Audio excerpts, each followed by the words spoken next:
Ok, entonces, tan solo para confirmar que se esté viendo en pantalla completa, que se pase y que me escuchen bien. Sí, profe. Perfecto. Ok. Sí, a todo. Muy bien. Confirmado, todo bien. Ok, entonces, bueno, el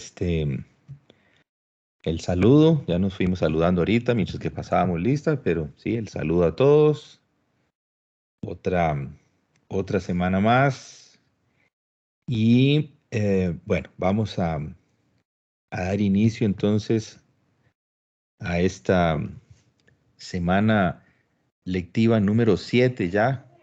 Vean que el tiempo vuela a ratos, ¿verdad? Sentimos como que va esto bastante acelerado, pero eso supone que, bueno, casi han transcurrido 2 meses, más o menos, digamos, desde que iniciamos esta segunda mitad del año. Hoy va a ser digamos, ahora sí, una introducción sobre temas concretos, ¿verdad? Hemos estado reflexionando un poco sobre ese momento de transición. Bueno, hemos tenido oportunidad que creo que han dado buenos resultados, ya ustedes me lo dijeron, viendo material audiovisual. Hoy creo que parte del material audiovisual refuerza un poquito, o sea, la sesión de hoy refuerza el material audiovisual, refuerza un poco el material audiovisual que vimos la semana anterior. Y bueno, recuerde que me pueden interrumpir en cualquier momento, ¿verdad? Ya sea para dar una opinión o hacer algún comentario.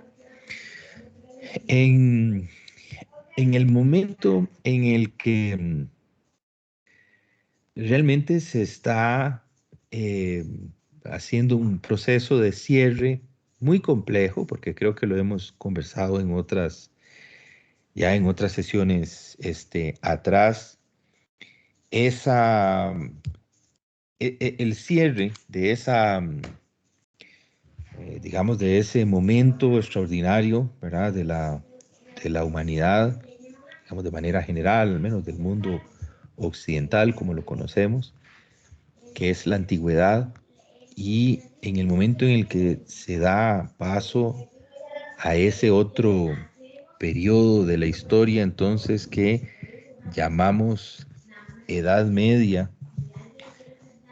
cuando nos referimos, recuerden, a la caída del Imperio Romano. Creo que les he planteado ya en varias ocasiones que no es como una estructura de naipes, ¿verdad? Que es como golpear una de las bases, ¿verdad? Y aquello como que se desploma así de un pronto a otro. Tenemos un año, tenemos un momento en concreto en el que sabemos, entonces citamos, fechamos, que el imperio ¿verdad? Desaparece, pero el proceso es bastante más complejo, ¿verdad? Y creo que en el material de la señora Bird, bueno, en parte, ¿verdad? Podemos como construir un poco esa enorme complejidad, pero uno de los muchos puntos que, bueno, podrán ser analizados de manera positiva, dependiendo obviamente de quién argumente, quién dé el planteamiento, ¿verdad? De la idea, lo va a decir de una manera concreta, positiva, y tal vez más bien lo va a reseñar como un punto, digamos, bastante negativo. Digamos, estoy haciendo referencia de manera puntual al cristianismo. En el momento en el que surge una nueva fe, recuerden que es prácticamente una fractura que se genera dentro del judaísmo, y entonces, bueno, hay un ala, digamos, un tanto que marca, ¿verdad? Una nueva ruta, diríamos que es una pequeña, ¿verdad? Enorme, extraordinaria diferencia que ha gestado conflictos, guerras, desencuentros, ¿verdad? De manera extraordinaria, en considerar la naturaleza de una persona, ¿verdad? En este caso de un sujeto. Eh, Considerar que, bueno, Jesús es o no, digamos, el Mesías, ese personaje que los judíos a la fecha de hoy siguen esperando. Y por el contrario, bueno, no, los cristianos, o sea, los que se abocaron después a llamarse cristianos, eh, creen, ¿verdad? Con certeza, con fe, que sí, Jesucristo era el Mesías que se esperaba y, bueno, que cumple con lo que está, digámoslo así, lo que está escrito, ¿verdad?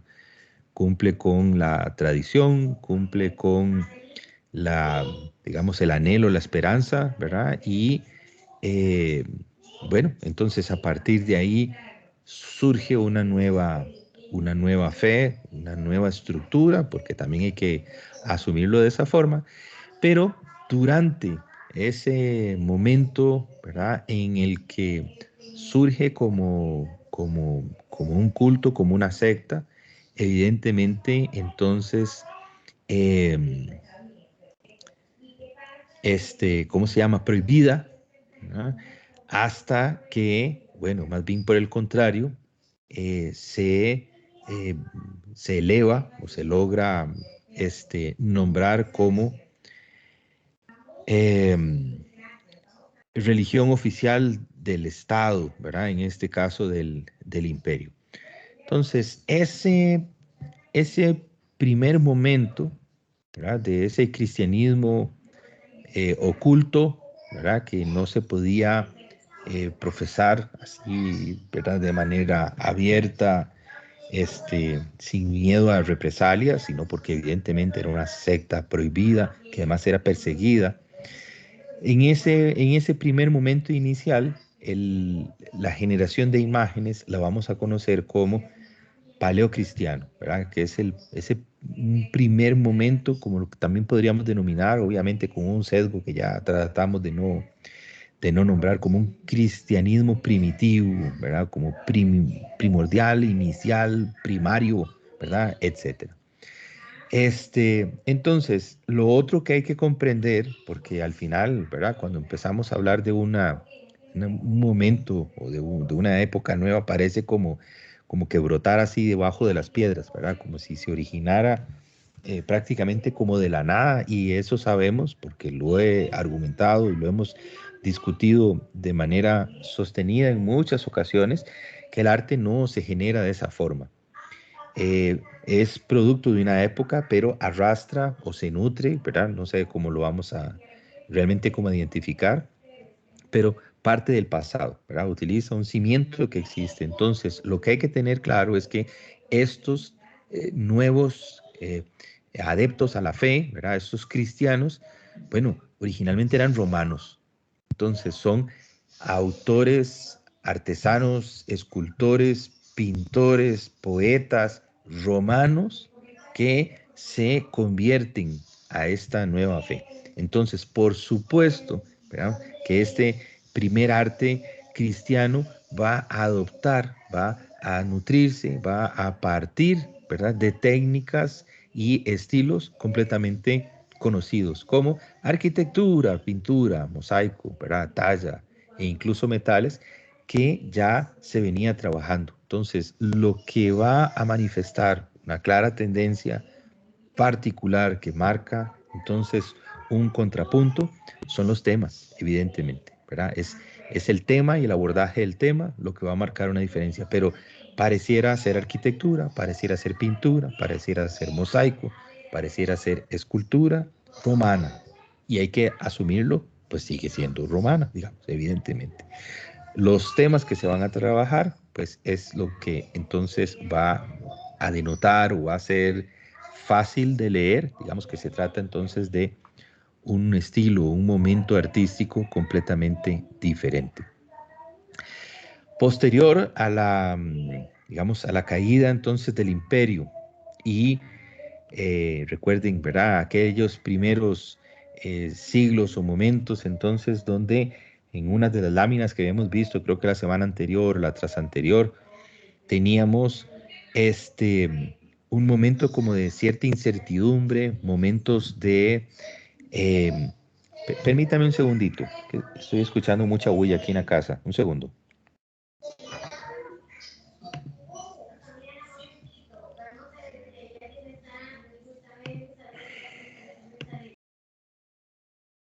Pero sí,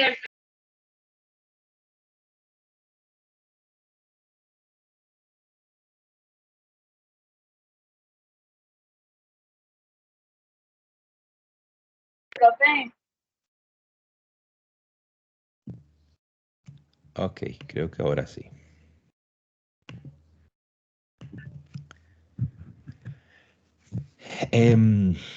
Vamos a ver, perdí el hilo. No. Entonces, en los primeros años, ¿verdad? De la Edad Media, recuerden que en esa transición que incluso algunos autores denominaban antigüedad tardía, recuerden que lo que tenemos es como un espacio de incertidumbre, em, claramente una inestabilidad de carácter, em, digamos, administrativa.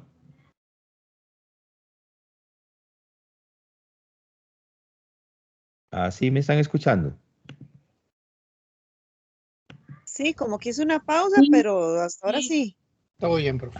Ok, ok. Es que sí, como que se me quiso ir algo pasó aquí con la...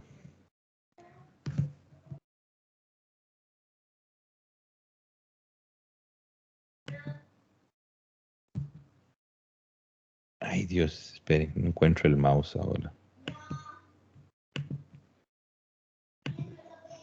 Aquí estamos. Ok. Sí me escuchan entonces, solo por confirmar. sí se escucha. Sí, profe. Sí, perfecto. Muchas gracias. Entonces, lo que tenemos es inestabilidad, digamos, política. Recuerden que la característica entonces de ese momento de transición es que la autoridad central y la administración, bueno, sí, pierden centro, se desarman y surgen... Ay,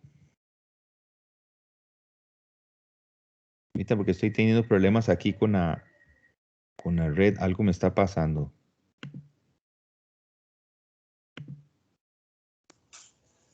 Ok, profe, tranquilidad. Aquí estamos. Ok.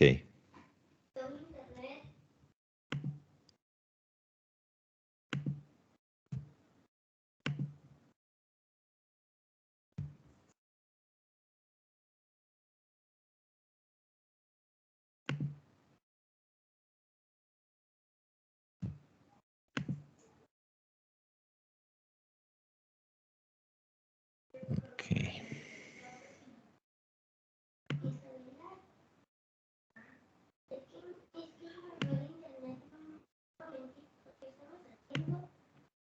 Me van a disculpar, me confirman nuevamente. Es que donde se quiso ir la red, Pues, se profe. activó un video en YouTube. ¿Sí se escucha? Sí a todo. Ok, Escucha, profe. gracias. Entonces, el surgimiento, ¿verdad? De estos, digamos, como sectores o secciones, ¿verdad? En el resto bueno, es el territorio conocido, obviamente, pero en el momento entonces que Roma como tal, ¿verdad? Es la ciudad, no solamente Italia, sino Roma pierde entonces injerencia, cada pequeño grupo tribal, cada pequeño zona, digamos, a través de apego a un terreno, a la geografía, asume entonces como control, ¿verdad? Porque al final recuerden que el sistema de, de Estado-nación que hemos construido prácticamente desde el Egipto antiguo hasta la fecha tiene que ver con dominio de territorio, ¿verdad? No por nada pasamos trazando fronteras, no por nada hay que pagar, ¿verdad? Impuestos de trasiego, hay que tener pasaporte, hay que estar documentado, porque ese es, digamos, el sistema que como humanidad hemos construido, ¿verdad? Y la idea entonces, del Estado-nación tiene que ver con la protección de un territorio. Por eso hacemos murallas, por eso hacemos cercas, ¿verdad? Por eso ponemos alambres de púas, ¿verdad? Porque eso es, ¿verdad? Como socialmente, así entendemos el control del territorio. Entonces, en el momento en el que cae Roma, ¿verdad? Surgen, ¿verdad? Como se fragmenta, ¿verdad? En muchas porciones. Y es ese concepto entonces de barbarie, ¿verdad? De pueblos bárbaros que surgen entonces. Y tenemos la configuración durante toda la Edad Media de un ala, digamos, como una herencia entonces de esa construcción de imperio romano, pero ahora, ¿verdad? Como imperio bizantino, recuerden que era entonces el imperio romano de Oriente, que lo dejamos de llamar así, justo, digamos, en la época en la que estamos. Le llamamos imperio bizantino. Pero entonces todas esas muchas tradiciones aportan, empiezan a sumarle, empiezan a aportarle al cristianismo. Porque algo que resulta muy interesante es que el cristianismo empieza a trascender, ahora sí, nacionalidades, sentidos, digamos, como de localidad, y se empieza a convertir como en una forma de vivir, ¿verdad? Como en una forma, una manera de ver la vida, y no importa el idioma que hable, no importa mi raíces, digamos, ancestrales o étnicas o qué sé yo, evidentemente me puedo convertir al cristianismo, y entonces este arte cristiano se empieza a nutrir de todas esas variables locales a nivel de, digamos, como de cultura visual o de cultura estética. Entonces, un primer momento interesante dentro de este arte, entonces, primitivo, cristiano primitivo, ¿verdad? O paleocristiano, son lo que conocemos como las catacumbas. Tal vez pueda ser que hayan escuchado, ¿verdad? Y hay un material audiovisual, creo que bastante interesante, que les voy a compartir. Creo que no lo vamos a ver para, como les decía, tal vez no abusar del recurso tampoco, pero sí compartir a través del Classroom, entonces, para que lo puedan chequear, lo puedan mirar. Pero tal vez sí sostener esta idea de que podríamos, ¿verdad? Como determinar dos momentos, ¿verdad? Del arte cristiano inicial, y que están marcados por el edicto de Milán que firma entonces el emperador Constantino en el año 313.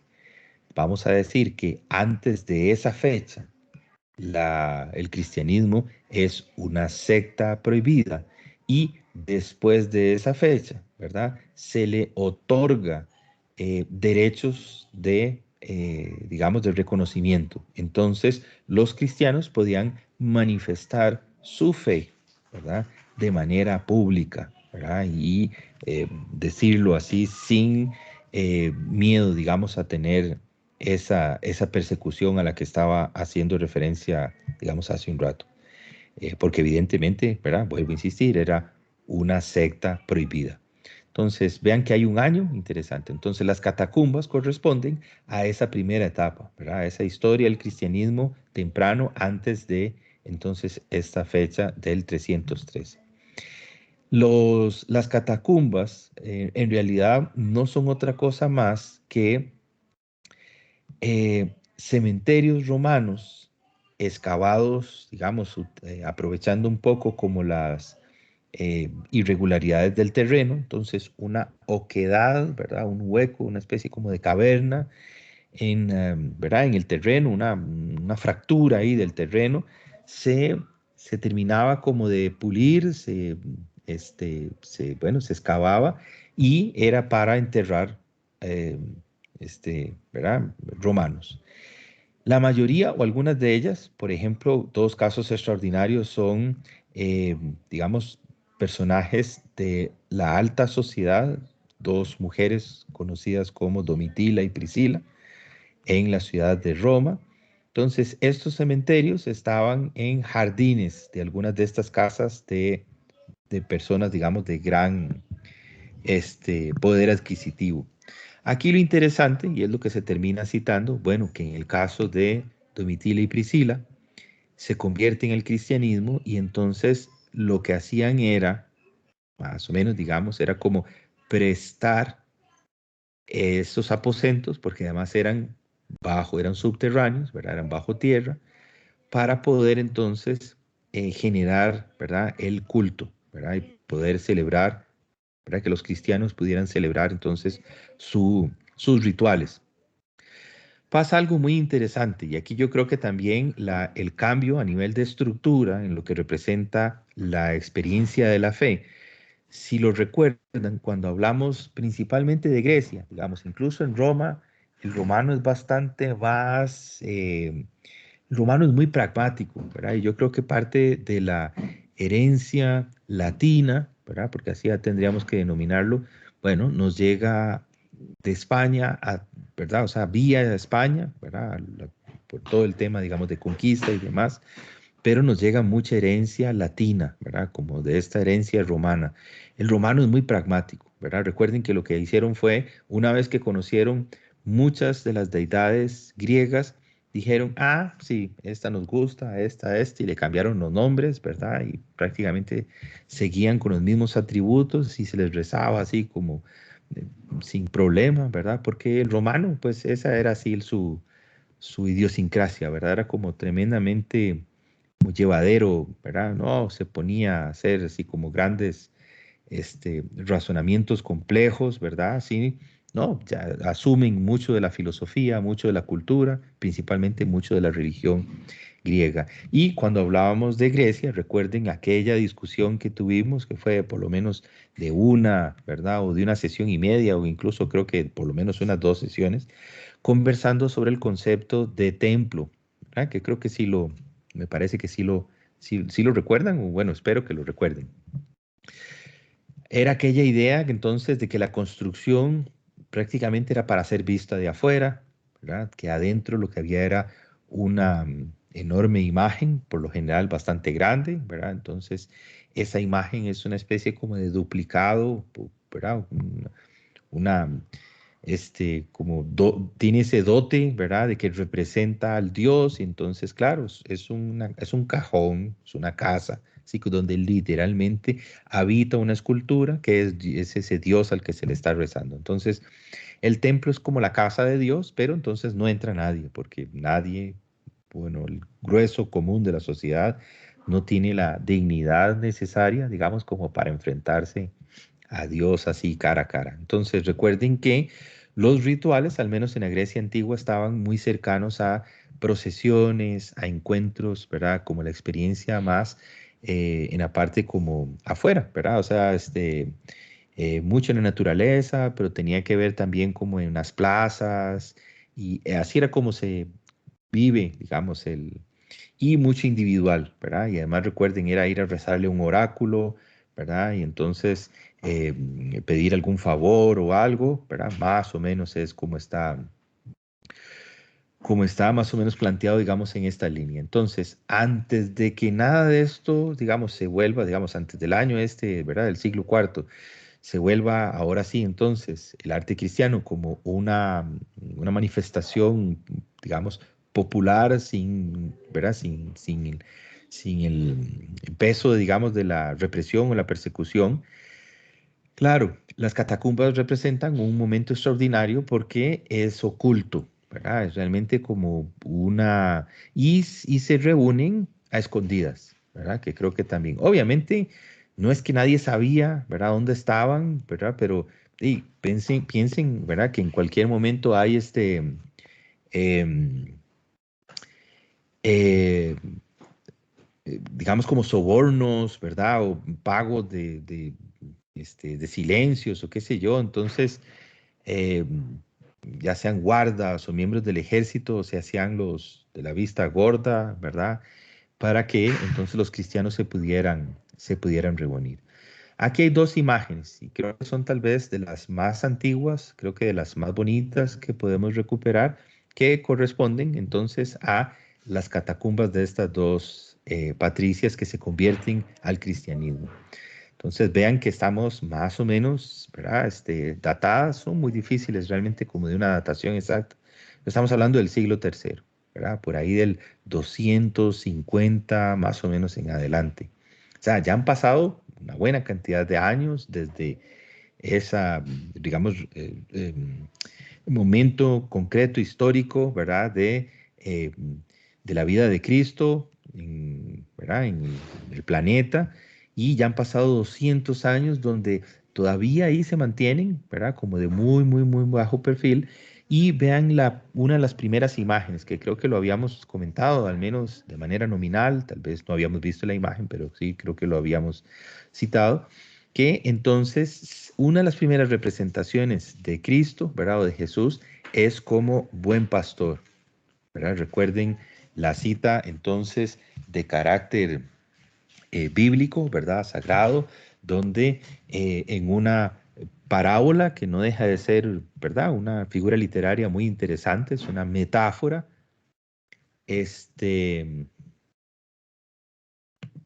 Ok, no me he ido, sigo aquí. Fuerte y claro. Ok, qué dicha. Sí, es que vieran que me está parpadeando la señal y me da una indicación así que tengo. Lo raro es que no hay nadie conectado hoy estoy solo yo, pero bueno, quién sabe. ¿Ah? Ahí voy a estar preguntando para no sentir que estoy hablando solo por aquello, nada más. Ok, profe. Pero todo bien.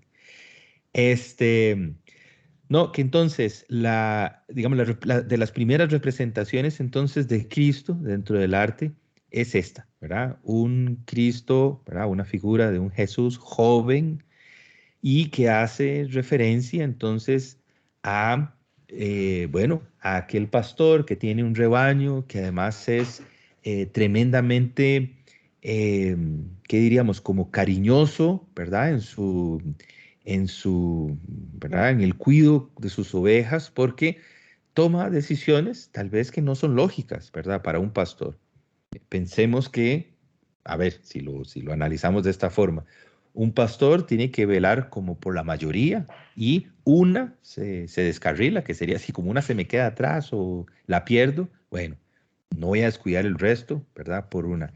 Y no, aquí de repente es esa, ¿verdad? Esa parábola o esa metáfora del buen pastor, ¿verdad? Que cuando ve que todas sus ovejas están a salvo, se devuelve solo, ¿verdad? A traer la que se había extraviado y además, podríamos decirlo así, ¿verdad? De una manera un poco más coloquial, la chinea, ¿verdad? Porque la trae alzada, ¿verdad? Entonces la pone aquí en los hombros y la devuelve, ¿verdad? O sea, como que sale de su, ¿verdad? De su trabajo de cuido y para recuperar aquella que se había quedado atrás.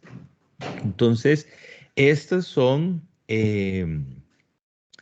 pinturas sobre muro, ¿verdad? Entonces pensemos que obviamente, bueno, tal vez bastante cercano a lo que podríamos decir como arte rupestre, ¿verdad? Son lugares muy húmedos, ¿verdad? Con muy poca ventilación, tremendamente oscuros, ¿verdad? Pero entonces muy bien decorados, ¿verdad? Y con un cariño y un trabajo así bastante, bastante interesante, porque eran para estar ahí precisamente, vean que desde el puro inicio, tremendamente figurativo y con un acento didáctico, ¿verdad? Está ahí para poder acompañar el texto, ¿verdad? Entonces, en el momento en el que se hace lectura del texto, ¿verdad? Y entonces eventualmente se podría señalar alguna de estas imágenes extraordinarias, ¿verdad? Que están ahí. Lo otro que creo que también es importante, porque me parece que lo iba a decir y en uno de estos cortes de señal se me chispoteó, ¿verdad? Y creo que no lo dije. Y es que el ritual, ¿verdad? La celebración entonces de la fe cristiana, prácticamente desde el principio necesita o demanda congregación, ¿verdad? Vean que, bueno, justo se está en un momento bastante particular y creo que crucial, me parece, incluso tal vez ustedes dirán que es demasiado exagerado lo que estoy diciendo, pero me parece crucial, digamos, de la vivencia de la fe, al menos católica, porque por definición, digamos, el católico tiene que congregarse, ¿verdad? Eh, de alguna manera hay cierta suplantación, ¿verdad? De mirar una misa o hacer algún evento de estos de manera remota, ya sea por internet o a través de la televisión o qué sé yo, pero prácticamente el estatuto, ¿verdad? De la vivencia de la fe es que hay que juntarse, hay que reunirse. Entonces, por eso es que las catacumbas representan un momento importante, ¿verdad? Para la fe, porque aunque tal vez era poquita gente o así como en pequeños grupitos, pero se reunían, se juntan. ¿Por qué? Porque tienen que compartir lectura, ¿verdad? Y luego el ritual de compartir, ¿verdad? El vino y el pan, como parte, ¿verdad? Entonces de la celebración, digamos, del ritual. Pasa algo muy interesante, ¿verdad? Entonces, cuando se da el edicto, ¿verdad? De la promulgación, entonces, de que se les permite a los cristianos profesar su fe de manera pública, ¿verdad? Sin eh, la persecución, entonces, del Estado,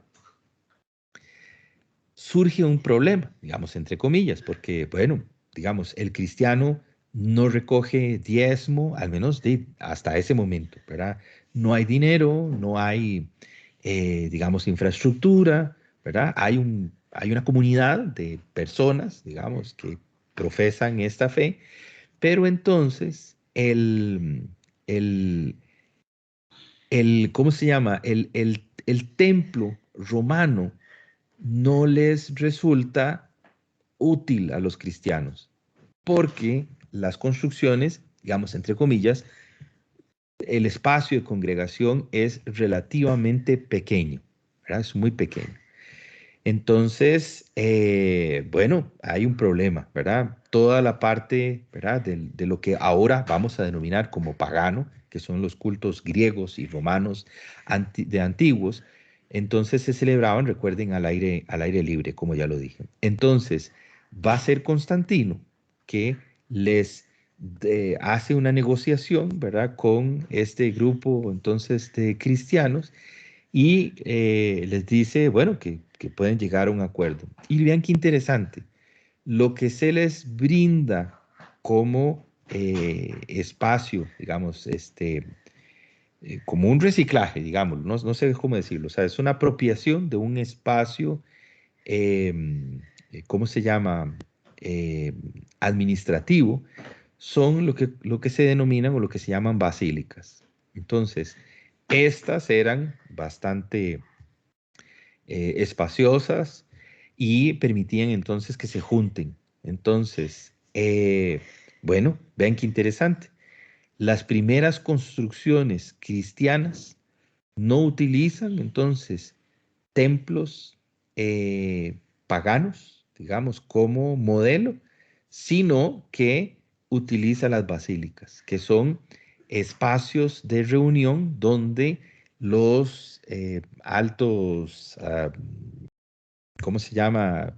Miembros, digamos, de la sociedad se juntaban principalmente a hacer eh, más o menos como negocios, ¿verdad? Lo que se sentaban era de pie a conversar. Recuerden, ¿verdad? Que en tanto el griego como el romano, el espacio de plaza, ¿verdad? Y en este caso, un espacio cubierto, porque eran cubiertos, les permitía socializar. Entonces, se firmaban contratos, ¿verdad? Se cerraban negocios, se hacían transacciones, era una especie como de mercado, pero como de palabra, ¿verdad? Era como...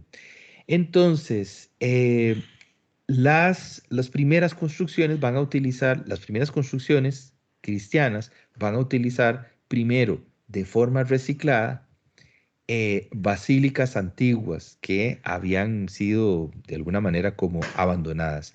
Y lo que tienen es solamente una nave, ¿verdad? Es un espacio rectangular, bastante largo, muy abierto, con columnas. Entonces, ese va a ser el parámetro que se va a utilizar para las primeras construcciones ya propiamente, ¿verdad? De esta fe, digamos, bajo el amparo ahora sí del Estado. Entonces, vemos en la imagen, ¿verdad? A nivel de estructura, una planta que llamamos entonces tipo basílica, ¿verdad? Una planta basilical que es una nave larga, ¿verdad? Y una especie como de nicho al fondo, ¿verdad? Que sería donde se va a colocar el altar, ¿verdad? Que es lo que llamamos el ábside. Esa es una, digamos, una primera construcción. Evidentemente, vean que eh, digamos, la imagen que tenemos a la derecha, que además ahora hacia el final de nuestra sesión acá vamos a ver unas imágenes, digamos, por fuera y unas imágenes internas de de la construcción de Santiago de Compostela. Ya es una catedral, o ¿verdad? Una construcción de carácter este, románico, ¿verdad? Ya ahora sí, como con un estilo ya contundentemente eh, cristiano, y lo que vemos es una planta en cruz latina. Eso supone, a ver si de repente me copian un poquito por dónde anda el asunto, visto en planta, ¿verdad? Como esa toma que hace Google, ¿verdad? Para hacer los mapas, ¿verdad? Así como una vista de dron llamaríamos, ¿verdad? O bueno, si Dios de verdad está arriba, ¿cómo hace para ver para abajo? Lo que ve entonces es la construcción vista entonces en planta, ¿verdad? Vista desde arriba, de forma cenital. Si ven la planta basilical, tenemos una nave, ¿verdad? Y una pequeña nave que atraviesa, pero que está en la parte superior. Lo que hace es que esa nave se ensancha, se hace un poco más grande, la nave central, ¿verdad? De la construcción se adelgaza y evidentemente entonces baja un poco la nave que atraviesa y se convierte en una cruz, ¿verdad? Vista como desde el cielo. Y son las construcciones como características clásicas prácticamente de cualquier templo, bueno, casi que podríamos decir hasta el momento contemporáneo, aunque ya no es, digamos, como una tipología que realmente se respete tanto, pero dibuja una cruz y en este caso es una cruz latina. Cuando hace prácticamente una X, ¿verdad? Obviamente, pero en cruz, es una planta en cruz griega, ¿verdad? Que la atraviesa a la pura mitad. Pero entonces esto es un poco para que entiendan de dónde surge el concepto de basílica. Tanto así, ¿verdad? Que se convierte en una tipología. ¿Verdad? Hoy vamos a Cartago y la iglesia, ¿verdad? Entonces, donde está la, la Virgen la que llamamos la Virgen de los Ángeles, recuerden que está tipificada como basílica, ¿verdad? Y es la Basílica de los Ángeles, porque el tipo de construcción, el tamaño, ¿verdad? Y un poco la forma, entonces define una basílica hoy y quedó como completamente integrado como una tipología, entonces, de construcción cristiana. Pero ven qué interesante, al principio era un edificio prestado. La basílica es un edificio principalmente romano que se utilizaba para otra cosa y que ante la necesidad de esta, de este culto, digamos, de esta fe, que entonces cada vez iba tomando más y más y más y más fuerza, entonces se les legó el Estado, ¿verdad? En este caso el imperio les presta, les cede para que hagan sus, ¿verdad? Entonces sus rituales, antiguas basílicas que estaban en desuso, ¿verdad? Y entonces a partir de ahí queda como, este, se apropian, ¿verdad? Bueno, en Ay, el caso de profe, la... Ajá, adelante. que ahora que estaba hablando de que la cruz, me puse a pensar que yo he visto varias cruces, pero que son como diferentes, que tienen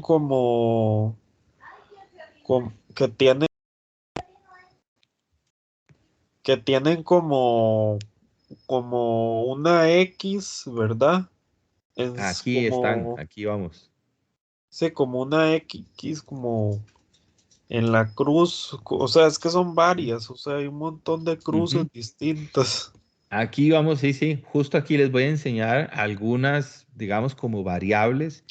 Son, eh, como sellos distintivos que empiezan a generar un sentido de pertenencia a la comunidad, ¿verdad? Porque yo creo que eso es algo que nos define, nos caracteriza prácticamente desde el inicio, ¿verdad?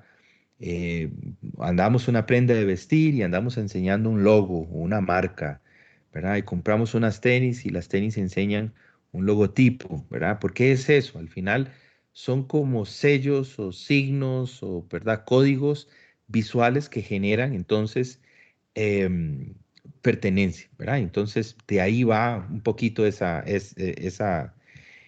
pregunta, ¿verdad? A ver si la contesto al menos en las próximas dos láminas. En el caso de la escultura, la talla que se va a trabajar principalmente era para decorar sarcófagos. Eh, los estrígilos son esta, como en la imagen de la izquierda, no sé si se logra apreciar abajo a la izquierda, son como una especie como de líneas sinuosas, ¿verdad? Como una especie como de heces o parecen como vibraciones o qué sé yo. Ese patrón se le conoce como estrígilos, era algo, bueno, que particularmente se utilizó mucho en el arte paleocristiano como característica y aparece entonces de nuevo, ¿verdad? Varias veces las escenas bíblicas que estaban, digamos, como en vigencia. Ahorita vamos a ver un par de ellas. El crismón, entonces, es esa imagen que está a la derecha, lo vemos como en vectores, ¿verdad? Como en un sellito, como si fuera un sello, ¿verdad? Sí, para una carta o qué sé yo, y ya una talla, ¿verdad? Un trabajo un poco más, bastante más elaborado. Entonces, no es que hacen esculturas, digamos, como para decorar nada, porque en realidad ven que tienen fines prácticamente utilitarios, ¿verdad? Un sarcófago es un espacio para albergar un muerto, ¿verdad? También recordemos que el tratamiento a los muertos es bastante diferente y algo que empieza a surgir como, vamos a ver, la forma en cómo enterraban los griegos, la forma en cómo enterraban los romanos, digamos, es bastante diferente a cómo empiezan a enterrar los cristianos, ¿verdad? Los cristianos le dan un tratamiento a sus muertos, digamos, tal vez, bueno, no tan exagerado, digamos, no es que se va a momificar ni nada, pero sí hay como un deseo, digamos, de conservar, ¿verdad? Y saber que está como en un sitio, ¿verdad? Dónde orientar el rezo, dónde orientar. No, en el caso del griego y el romano eran prácticamente como fosas comunes, ¿verdad? No había ese trato, digamos, como el cuerpo, ¿verdad? Entonces, en el caso del crismón, ¿verdad? Que es la imagen esta que está a la derecha, son la unión de dos letras griegas, la X, que se llama, bueno, en griego es la G, y la P, que se nombra, o sea, este, se llama, ¿verdad? O la nombramos como Ro. Y son las dos primeras del nombre de Cristo en griegos, que sería Christos, ¿verdad? Entonces vemos la G o la X y la P al inicio, que entonces lo que se hacía era una, de eso, es una simplificación, como un juego ahí de palabras con un poco de caligrafía o tipografía y hace referencia, entonces, Cristo en griego, que es Christos, ¿verdad? Vean que de ahí proviene esta castellanización de Cristo, en realidad es el ungido. Entonces, como dice Daniel, digamos, en esta X y esta P, digamos, encerrados en un círculo, lo hemos visto, por ejemplo, en el báculo papal, ¿verdad? Como este cetro, ¿verdad? Que tiene, y en muchos otros elementos, ¿verdad? Como este, ¿verdad? De los signos, ¿verdad? Manifiestos que utiliza, por ejemplo, el Papa o que hemos visto en otras circunstancias. Bueno, de ahí viene. Hay, vean cómo se empieza como a jugar un poco, realmente como a generar algo medio críptico. Esto sí surge, digamos, en la época también de las catacumbas, al igual, ¿verdad? Que estas otras imágenes que vemos acá. Se menciona que incluso estas están antes, digamos, de las del Buen Pastor, por ejemplo, ¿verdad? Que recuerden que esas son como entre el 250 en adelante, ¿verdad? Y estas están cercanas al 200, ¿verdad? De nuestra era, ¿verdad? Que es después de Cristo. El ictus, que es la imagen, ¿verdad? Que está en la parte superior, que son como dos fragmentos de círculo, ¿verdad? Que se entrecruzan y proviene, ¿verdad? De ictus, ¿verdad? Que es griego, ¿verdad? Ahí está escrito, ¿verdad? Y es la misma palabra que está al centro, ¿verdad? De ese signito. Pero ictus, lo interesante es que significa pez. Y obviamente que si hacemos un ejercicio de imaginación, ¿verdad? Y de simplificación de la forma, esos dos fragmentos de círculo, esas dos curvas que se tocan, que se entrecruzan, bueno, vean que eventualmente podría, ¿verdad? Lo podemos asumir como que es la simplificación de la silueta de un pez. Entonces, bueno, esto obviamente haciendo entonces también referencia a ¿verdad? De los elementos tal vez más interesantes también entonces de las escrituras, al referirse a Cristo como pescador de hombres, que de alguna u otra manera es esa otra metáfora extraordinaria. Entonces, bueno, era un distintivo. Se cita que aparecía, ¿verdad? Dibujado chiquitito en algunos espacios, digamos, de la ciudad, como si fuera una especie como de graffiti o un arte callejero, ¿verdad? Un arte urbano, pero con un contenido críptico, ¿verdad? Porque se supone que si usted no es adepto de la fe, no tendría por qué entender de qué se trata y lo que podría era marcar, digamos, como lugares donde habían reuniones, ¿verdad? Recuerden, clandestinas, ¿verdad? Mientras que no eran, eh, digamos, oficiales del Estado. Y hay un acrónimo entonces que se estaría planteando, ¿verdad? De dónde proviene entonces esa idea de pez, ¿verdad? O de ictus, que entonces la primera letra es una iota o la I, ¿verdad? Que viene a representar, porque se plantea, digamos, como Jesús, ¿verdad? O Jesús. Una J, que sería la X, que es la idea esta de Cristos, ¿verdad? La teta, que es esa, como ese cero, ¿verdad? Como con un cancelado ahí, con una rayita, que es Teo, ¿verdad? Viene de la TH, ¿verdad? Entonces, que sería de Dios, ¿verdad? Y, que es la Y, que es Ios, que representa hijo, ¿verdad? La sigma, que es esa especie como de E o una M volcada, que es Soter, ¿verdad? Y es el Salvador. Entonces, vean que también termina generando más que un solo pescado, ¿verdad? Sino que sería como Jesús Cristo, ¿verdad? Hijo de Dios Salvador, ¿verdad? Más o menos una cosa así. Entonces, al final, ¿verdad? El ictus, la imagen esta del pez, pues termina representando mucho, ¿verdad? Tiene mucho contenido asociado.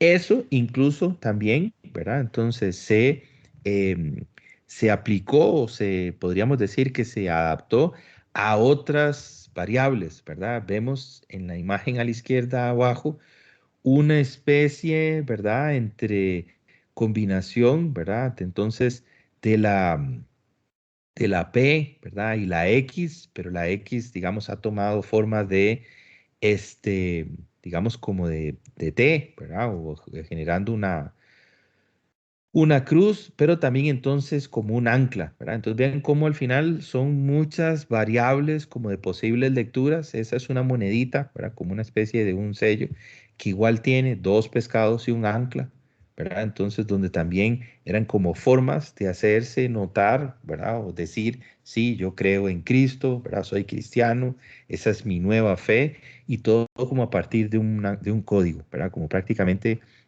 clandestino, porque al final es eso, ¿verdad? Es un movimiento clandestino.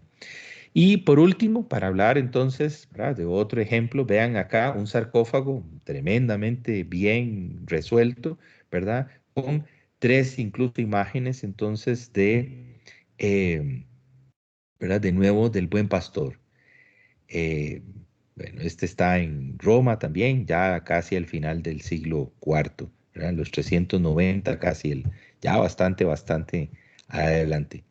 Eh, un muy buen trabajo en talla, ¿verdad? Entonces, de nuevo, es un artista romano, ¿verdad? Que se convierte al cristianismo y vamos a identificar como arte cristiano por los temas que se tratan, ¿verdad? Pero realmente no es que hay tantísima diferencia, ¿verdad? Como a nivel técnico o a nivel de manejo, digamos, de la composición y eso, porque son las mismas personas, o sea, están ahí, ¿verdad? Lo que tienen es una nueva fe. Bueno, no sé si hasta ahí habrá alguna pregunta, ¿verdad? Y si no, Ay, para continuar. No, profe, que es que le iba eso, a preguntar de esta cruz, no sé si me deja compartir pantalla Ajá. o no, mejor simplemente la cruz ortodoxa rusa, no sé Ujú. si usted la conoce, ¿Pero quiere que, compartir o lo... o bueno, sí, la voy a compartir entonces, este, deme nada más un chance.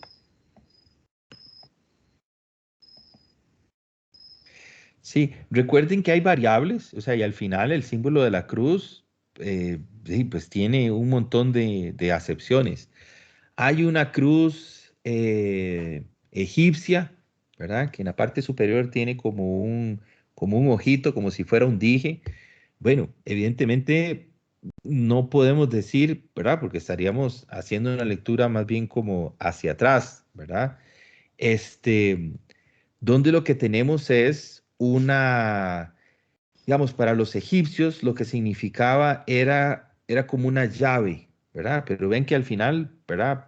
Al menos para terminándolo como de asociar a esta nueva fe, sí, calza, ¿verdad? Incluso, porque al final, para el cristiano, sí, esa imagen de la cruz es de lo que le va a dar la llave, por ejemplo, para el cielo, ¿verdad? O para la vida eterna. Sí, son variables. En realidad, esas son, recuerde que en el caso, digamos, de esta idea, digamos, de ortodoxo, es así como cuando decimos también pagano, ¿verdad? Somos nosotros los occidentales desde una posición de mundo hablando sobre el resto. Digamos, recuerden que los cristianos ortodoxos, ellos no se llaman ortodoxos a sí mismos, ellos son cristianos de Oriente, pero no ortodoxos. Esa es una forma, digamos, una nomenclatura, pero al final, bueno, atiende verdaderamente a lo mismo. Son como pequeñas variables para, bueno, tratar de darle como algo de particular, digamos, como Profe, cierta y particularidad. usted sabe, ¿verdad que ahí se ve en la pantalla? Sí, sí, lo estamos viendo. ¿Usted sabe por qué hay una cruz arriba de la cruz? ¿Sabe por qué lo hicieron así?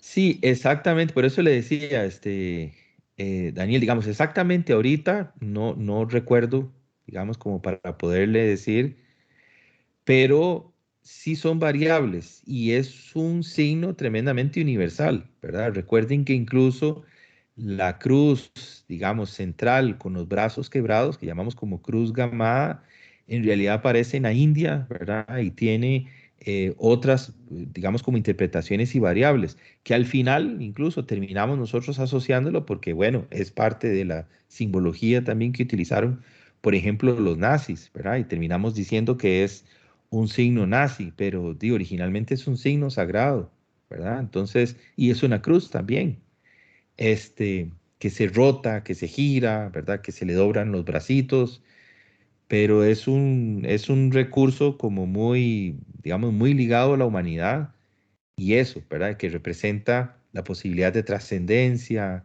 etcétera. En el caso digamos, del cristiano, bueno, recuerden que está asociado al martirio, ¿verdad? Entonces tiene que ver con la muerte, porque al final, vamos a ver, les decía, es una pequeña diferencia, ¿verdad? Pero esa pequeña, enorme, extraordinaria diferencia marca, ¿verdad? Un abismo entre dos culturas. Para los judíos, ¿verdad? Cristo muere en la cruz, digamos. El asunto es que como no era hijo de Dios, no resucita, ¿verdad? Mientras que para los cristianos es bueno, hay un convencimiento y es más que evidente, ¿verdad? Este, este, va a decir un cristiano, ¿verdad? Obviamente, que sí resucita y eso entonces más bien es lo que va a dar o evidenciar la naturaleza, la naturaleza divina del, digamos, del personaje. Pero, sí pasa, ¿verdad? De que entonces la asociación, ¿verdad? Para el cristiano de la imagen entonces de que representa la muerte, pero a la vez es, ¿verdad? Que se vence a la muerte, ¿verdad? Es un signo, digamos, bastante elocuente, creo yo, tanto como el ictus, ¿verdad? Profe, ya no se ve Son dos, son ya dos no se ve líneas. mi No, pantalla. creo Ah, que no, ¿verdad? Ya estoy compartiendo yo. No, ya se ve la del profe. Ah, ah. ok, Ya sí, se ve sí. la Ay, tuya, profe. ¿y qué era lo que significaba la esvástica? Ahora, No, por eso la esvástica incluso es de la India y tiene una connotación sagrada. Digamos, también hace referencia al centro del mundo. Es como un templo visto en planta, digamos, como una especie como de un mandala con movimiento. Pero después recuerden que sí, que se termina desvirtuando, ¿verdad? Así como, bueno, Hazel que estuvo conmigo en la tarde, ahora ahí en el museo, que estuvimos viendo un águila, ¿verdad? Que entonces, bueno, presuntamente es un águila nazi, pero eventualmente también podría ser un águila imperial romana, ¿verdad? Porque los nazis terminaron usando imágenes, digamos, prestadas, porque, bueno, como lo que querían construir era un imperio, les pareció muy oportuno mezclarse o vincularse con el imperio romano y empezaron a utilizar una serie de imágenes, ¿verdad? Que a su vez también, bueno, se venían de más atrás. Podríamos pensar que lo de la cruz incluso no es, digamos, o no tendríamos que asumirlo como exclusivo, ¿verdad? De el cristiano, ¿verdad? O del cristianismo. Sin embargo, es uno de sus elementos más notorios y contundentes, con lo cual es muy difícil también decir que no se va a considerar o que no se va a pensar cristiano porque X o Y, lo que sea, ¿verdad? No, no, ese evidentemente es cristiano. Aquí lo que quise fue como enseñar, digamos, como variables. Hay muchas variables, ¿verdad? Y como les digo, bueno, muchas de ellas como eran como lenguajes como cultos, ¿verdad? Donde solo si se tenía, ¿verdad? Conocimiento de qué significaba, podíamos entender, digamos, el mensaje. Ujú. Y era eso, digamos, para poderse congregar, porque había que juntarse para, de manera clandestina y no poner en peligro, digamos, la vida. Entonces les decía que en el caso, ¿verdad? De cuando a finales entonces de ese siglo cuarto, ¿verdad? Se divide el, el imperio, ¿verdad? Teodosio no sabe a cuál de sus dos hijos dejarle y entonces traza, ¿verdad? Así esa línea así como tan absurda, ¿verdad? En el mapa y dice, ok, esta mitad para un hijo y esta mitad para el otro, sin saber que realmente eso lo que iba a hacer era debilitarlo, ¿verdad? Porque se divide y nunca más, ¿verdad? En la historia va a volver a estar unido. Entonces, luego, bueno, lo que tenemos entonces es ya ¿verdad? En el periodo que estamos estudiando, entonces, el surgimiento de estos pequeños reinados o grupos y la instauración de un imperio, ¿verdad? Con nombre ahora sí propio. Ya no, veramos, ya en este momento no le vamos a volver a llamar Imperio Romano de Oriente, ¿verdad? Sino que será entonces Bizancio, Imperio Bizantino.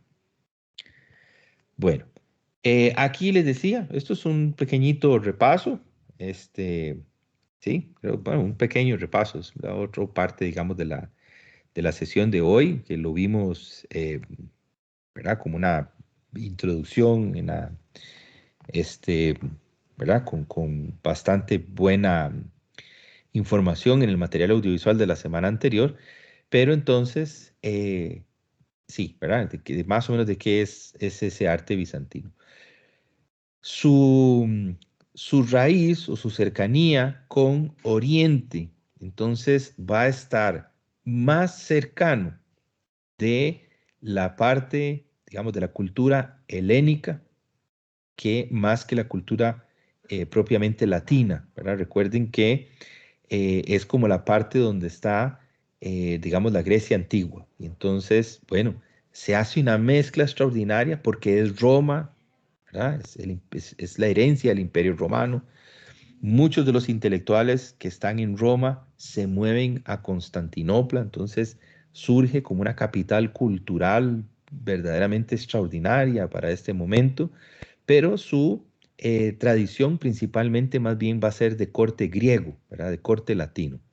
Y va a continuar porque entonces esa, ese, ese imperio, entonces, romano, cristianizado, se le va a dar fortaleza. Digamos, Bizancio es un imperio cristiano. Es digamos, como lo que se asume, entonces, ¿verdad? Como los herederos naturales y que van a hacer la transmisión, ¿verdad? De toda esta cultura occidental a la Edad Media. Obviamente que mezclada, confrontada, no sé, como queramos, o enriquecida, digamos, con todos esos otros grupos de reinos, ¿verdad? Grupos tribales que los romanos entonces llamaban bárbaros. Vamos a tener manifestaciones en arquitectura, pintura, mosaico, ¿verdad? Literatura, música, etcétera, ¿verdad? Como en cualquier otro momento, digamos, de la historia. En el caso de la arquitectura, y creo que es Ricardo, ¿verdad? Que creo que es el que va a exponer, entonces voy a decir algunas cosas sin quemarle, digamos, su presentación, pero solamente entonces en la parte de arquitectura, de nuevo, ¿verdad? Es necesario reforzar la idea de que es arquitectura romana, con sesgos, digamos, con propuestas algo alternativas, pero no es que de un pronto a otro empiezan a construir, ¿verdad? Cosas completamente, digamos, como fuera de serie o salidas ¿verdad? Digamos, como de la guía o de la norma o de la pauta. No, no, sigue siendo arquitectura romana. Los elementos que se van digamos que se van a hacer notar, van a ser como en las tipologías, o sea, qué tipo de estructuras, qué tipo de arquitecturas son las que se empiezan a construir. El material sigue siendo ladrillo, piedra, ¿verdad? Con revestimientos en lo que podríamos ser como calicanto, una especie como de cemento, es como el ancestro, digamos, más cercano ¿verdad? A la argamasa esta del cemento. Y en la parte interior, entonces, revestidos además, ¿verdad? Con mosaicos, como los vimos en el audiovisual y un par de imágenes que creo que vimos la semana anterior. Los cambios que van a ser, ahora sí, novedosos, van a ser principalmente a nivel de estructura. Y el más extraordinario es el que me voy a referir. Hay digamos, el empleo, digamos, de arcos de medio punto, ¿verdad? De bóvedas y cúpulas, es algo que ya se conocía, digamos, de manera extraordinaria, además súper, ¿verdad? De una factura técnica, o sea, muy, muy elevada, ¿verdad? Eran verdaderos profesionales los arquitectos romanos. La novedad, digamos, o el cambio, entonces sería estas bóvedas que son prácticamente como medio círculo cortado, ¿verdad? Como a la mitad, elaborados completamente en ladrillo, ¿verdad? Que es un trabajo, ¿verdad? Tremendamente minucioso. Y bueno, entonces recubiertas con esta argamasa, ¿verdad? Que es, ¿verdad? Lo que les decía, lo más cercano al concreto que conocemos hoy y quedaban absolutamente lisas. Pero, digamos, lo que va a marcar el hito, digamos, en la infraestructura, digamos, desde el punto de vista arquitectónico en Bizancio, va a ser lo que conocemos como las pechinas. Cuando hablamos de digamos, de una bóveda o una cúpula, lo que tenemos entonces es una esfera, digamos, como cortada a la mitad, y obviamente lo que hacemos es, de ese círculo que se dibuja, una proyección, ¿verdad? Hacia la base, ¿verdad? O hacia el techo o la base, digamos, de la estructura. Y entonces queda una planta circular, ¿verdad? Que creo que es bastante lógico, digamos, lo que estoy diciendo. En este caso, lo que tenemos entonces es cómo transferir, ¿verdad? Parece algo sencillo, pero piensen a nivel estructural, ¿qué es lo que habría que resolver para tener un edificio de base no circular, sino de base cuadrada? ¿Cómo hacer para colocarle una, una cúpula encima? ¿Verdad? Porque entonces la cúpula pasaría directo, ¿verdad? No hay que la sostenga. Entonces, aquí lo que tenemos es un poco como entender, ¿verdad? Cómo de un bloque eh, este, relleno, ¿verdad? De soporte, donde eventualmente deberían de estar entonces los puntos de soporte a nivel estructural para que la carga del peso del techo en cúpula, ¿verdad? Se pueda transferir a la estructura inferior. Y digamos, ese triángulo que queda como en curva, ¿verdad? Que son como es una forma muy particular, es lo que conocemos como pechina.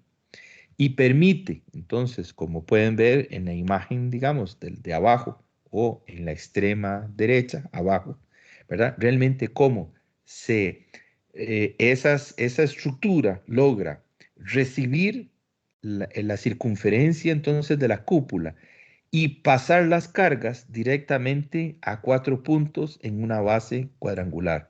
Y lo otro lo que se hacía era que se sellaba, o sea, se tapa con pared, de tal manera que entonces tenemos una planta cuadrada, digamos, con una cúpula circular encima.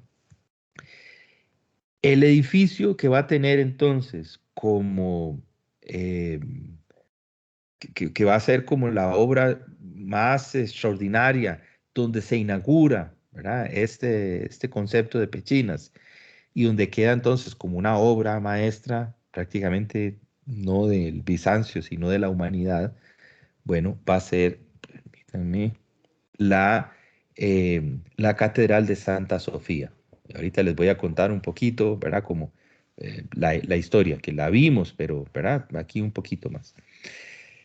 Tenemos entonces, vean en la imagen abajo a la derecha, como la construcción como en volúmenes, ¿verdad? Es un ejercicio, ¿verdad? De simplificación arquitectónica, ¿verdad? Entonces lo que entendemos es una base cuadrada, tiene una cúpula circular encima, y lo que tenemos son como dos apéndices, ¿verdad? Que son como dos semicúpulas a los lados y, ¿verdad? Más o menos como a nivel de volumen, cómo es que está trabajando. Luego vemos en la parte, digamos, como decir al centro, una vista en planta, ¿verdad? Donde vemos esa estructura tan particular que tiene, ¿verdad? El templo en la parte central y algunos cortes en la parte superior y en la izquierda, ¿verdad? En la parte de arriba, como un corte en isométrico, un poco como para entender qué es lo que está pasando por dentro, ¿verdad? Y un poco, ¿verdad? Cómo se ve el edificio por fuera. Pasa algo muy interesante, ¿verdad? Esta es una construcción, entonces, cristiana, ¿verdad? Eh, Está inaugurada en el siglo VI, ¿verdad? En el 537.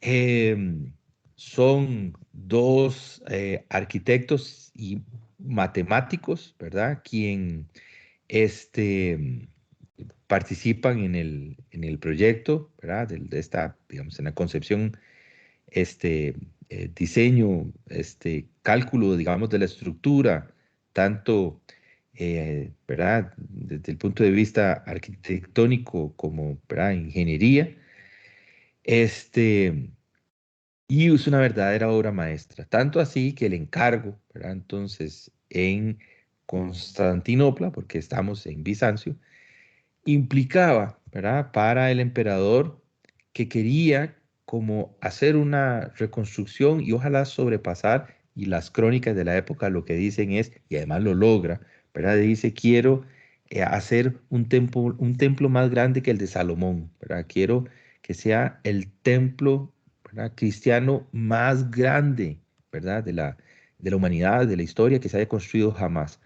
Se cita, ¿verdad?, que realmente era una construcción así como prácticamente un milagro de la arquitectura, que algo así estuviera en pie. Proviene, digamos, su concepto, ¿verdad?, es Hagia Sophia, ¿verdad?, o Santa Madre Sofía, que proviene del griego de la santa sabiduría, ¿verdad? Es de ahí donde proviene entonces su título original.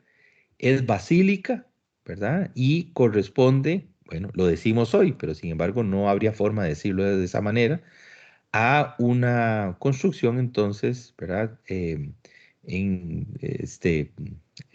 bizantina, ¿verdad? Ortodoxa. Lo interesante es lo siguiente, ¿verdad? Cuando recuerden hacia el final, entonces prácticamente ya en la modernidad, ¿verdad? Casi, casi cercano a los 1500, ¿verdad? Que es lo que dura Bizancio. Los, eh, los persas, ¿verdad? Los musulmanes toman la ciudad, se apropian del edificio y sin botarlo, ¿verdad? Sin necesidad, digamos, de demolerlo, automáticamente lo declaran mezquita, ¿verdad? Y lo convierten entonces en un espacio para el culto. Las mezquitas, que lo vamos a ver en otras sesión a futuro, bueno, requieren de una torre, ¿verdad? Y entonces esas torres después se vuelven como icónicas, ¿verdad? Y en este caso le construyen 4 torres, se llaman minaretes, ¿verdad? Entonces después de que le construyen esas 4 torres, la modifican un poco en el interior, sí, le borran, ¿verdad?, las imágenes porque los musulmanes no creen en imágenes y la convierten en mezquita. Entonces, creo que hoy por hoy es un museo. Me parece que había escuchado hace al menos unos meses que incluso lo iban a cerrar como museo y lo iban a volver mezquita, pero bueno, creo que es una edificación declarada Patrimonio de la Humanidad, ¿verdad? Y tiene esa doble acepción, ¿verdad? Fue templo cristiano, ¿verdad? Y también fue mezquita, ¿verdad? Para el culto musulmán, hoy museo. Se podía visitar, creo que habían cerrado el, el acceso público, ¿verdad? Hace unos meses. No, no por pandemia, sino bueno, por un tema de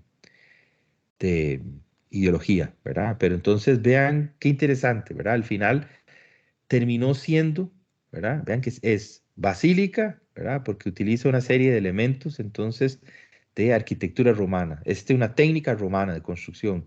Tiene una adaptación que evidentemente entonces ahora vamos a decir que es esa mezcla entre Roma Occidente y Roma Oriente y lo convierten en templo eh, cristiano, ¿verdad? Para que después termine en templo musulmán, ¿verdad? Toda una historia extraordinaria alrededor entonces de esta pieza muy, este, muy vistosa, ¿verdad? No, y les decía, además de que queda como punto de referencia, digamos, de tipo de construcción islámica o musulmana, porque, bueno, prácticamente al frente, ¿verdad? Que no la vemos acá, esto es Turquía hoy, ¿verdad? Esto es, creo que Estambul. Hay una mezquita, digamos, que se construye siguiendo este patrón. Entonces, la otra mezquita, que además es muy bella también, es prácticamente esta construcción, pero en azul, se le conoce como la mezquita azul. Utiliza entonces este sistema constructivo y este tipo de planta, ¿verdad? Y como la estética arquitectónica, y es prestado, ¿verdad? Se convierte como en un estándar de mezquita, ¿verdad? Hay muchas mezquitas en el mundo que se parecen a esta, pero es una mera coincidencia, ¿verdad? Este es el interior, una foto, bueno, tal vez histórica ahí un poco no muy buena, digamos, pero lo que me interesa incluso es que vean esos triangulillos raros, ¿verdad? Por ejemplo, no sé si logran ver el mouse, pero digamos, por ejemplo, acá, esto es una pechina, ¿verdad? Esto de acá es una pechina, ¿verdad? Entonces, en la parte de abajo, vean que las paredes son rectas, ¿verdad? Porque es un cuadrado y en la parte superior sostiene una cúpula. La cantidad de ventanas que se ve acá, ¿verdad? Que son estas ventanas que están aquí, ¿verdad? En cierto momento del día, ¿verdad? Están como tan próximas que pasa un poco como lo que se ve al centro de la foto, ¿verdad? Y es que la luz es tan intensa como que la luz se funde. Las crónicas en la época, ¿verdad? Decían que los historiadores, hay notas, ¿verdad? De la época de cuando se inaugura, ¿verdad? En el 500 y tanto, y lo que decían era que era como un milagro, porque realmente la luz era tan intensa que parecía que la cúpula flotaba, ¿verdad? En ese espacio verdaderamente extraordinario. Entonces era una cosa como muy mágica, ¿verdad? Vean que es una metáfora, ¿verdad? Es como muy poético el asunto, pero termina siendo bastante efectivo si al final lo que tenemos es... em, digo, un templo que lo que busca es deslumbrar a la gente. Esta sí es una fotografía un poco más contemporánea, igual es tomada de internet, ¿verdad? En un momento pre-pandemia en el que está habilitado como museo, ¿verdad? Entonces, que la gente puede entrar a fotografiar y ver y, ¿verdad? Pues, estar ahí, hacer videos y qué sé yo, porque no se utiliza para culto. Les digo, había escuchado hace unos meses que estaban a punto como de cerrar el acceso al público para de nuevo volver a celebrar oración acá, ¿verdad? Entonces, de ahí son los medallones, ¿verdad? Esos enormes, como piezas en metal, ¿verdad? O repujado ahí, qué sé yo, que lo que tienen son fragmentos del Corán, ¿verdad? Son, eh, este, como frases, ¿verdad? Que hacen alusión porque, vuelvo a insistir, ¿verdad? Los musulmanes no adoran o, ¿verdad? No creen en las imágenes. Diferente, por ejemplo, de un católico, ¿verdad? Que evidentemente sí requieren. De ahí, ¿verdad? La asociación con respecto al mosaico de la pintura, ¿verdad? Entonces, normalmente el mosaico va a estar eh, adosado, ¿verdad? A un muro, entonces va a estar cercano a un templo. Podríamos decir que los materiales, digamos, no es mármol, ¿verdad? Como en el caso de la Grecia antigua, ¿verdad? Sino que es ladrillo recubierto como de este cemento, ¿verdad? De ese mortero. Entonces, realmente no son muy vistosas, o sea, realmente la arquitectura no es así como tremendamente bella en sus materiales, entonces se recubren de mosaicos porque es lo que le va a dar color. Y luego, bueno, las imágenes que para el cristiano sí son, ¿verdad? Verdaderamente necesarias. En el caso de la pintura, está asociado principalmente a la confección de íconos, que creo que también lo recuerdan del documental anterior, ¿verdad? Son pequeñas pinturas sobre tabla que hace referencia, ¿verdad? A vida o personajes, entonces, bíblicos que sirven para la oración.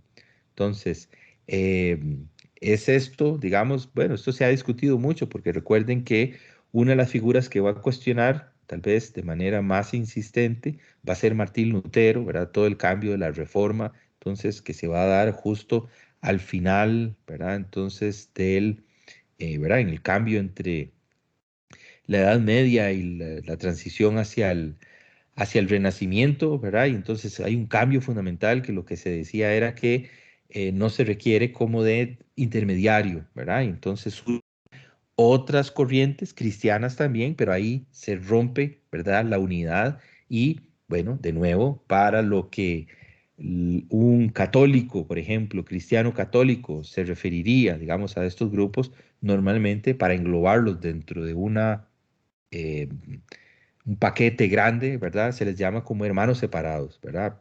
Para todas las variables de cristianos posibles, habidos y por haber, ¿verdad? Este, muchos de, muchos de ellos lo que plantean es entonces em,